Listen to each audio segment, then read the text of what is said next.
اللہ کے جلیل قدر نبی عیسیٰ علیہ السلام آپ ایک بستی کے پاس سے گزرے. جب وہاں بستی میں داخل ہوئے گزرتے ہوئے تو آپ نے وہاں ایک عجیب منظر دیکھا کہ ایک طرف سے آہ و بکا کی آواز آ رہی ہے, کسی کے رونے کی آواز آ رہی ہے, اور آواز بڑی بلندی کے ساتھ بڑی تیزی کے ساتھ آ رہی تھی. آپ نے بستی والوں سے پوچھا مجھے اتنا بتاؤ یہ کون رو رہا ہے, یہ آہ و بکا کی آواز کہاں سے آ رہی ہے؟ تو وہ قریہ والوں نے بستی والوں نے کہا اللہ کے نبی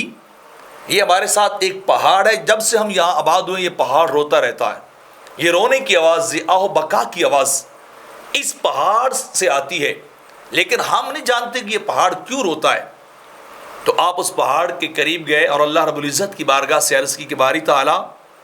اس پہاڑ کو قوت گویائی عطا فرما, اسے بولنے کی قوت عطا فرما, میں اس سے کچھ پوچھنا چاہتا ہوں.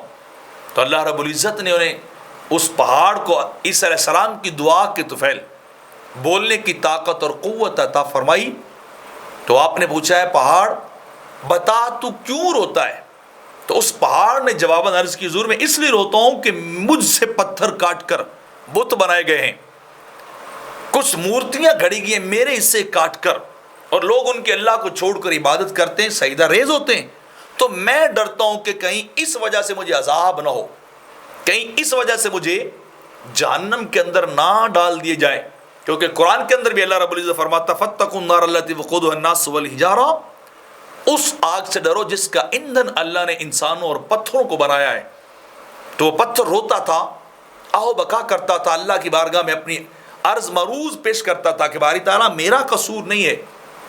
مجھ سے تو پتھر کو کاٹا گیا, میرا حصہ لے جایا گیا ہے, انہیں مورتیاں بنایا گیا ہے, تو میرا قصور نہیں ہے. پھر بھی وہ روتا تھا, ڈرتا تھا, خوف سے دھاڑے مارتا تھا, آنسو بہاتا. تو جب اس نے یہ عرض کی کہ مجھے ڈر لگتا ہے کہ کہیں مجھے عذاب نہ دیا جائے, تو اللہ رب العزت نے عیسیٰ علیہ السلام کی طرف پیغام بھیجا, وحی بھیجی کہ اے میرے نبی اس پہاڑ کو خوشخبری دے دو کہ اللہ کہہ رہا ہے میں نے تیرے اس خوف کی وجہ سے تجھے معاف کر دیا ہے, تجھے جہنم کی آگ سے بچا لیا ہے, تجھے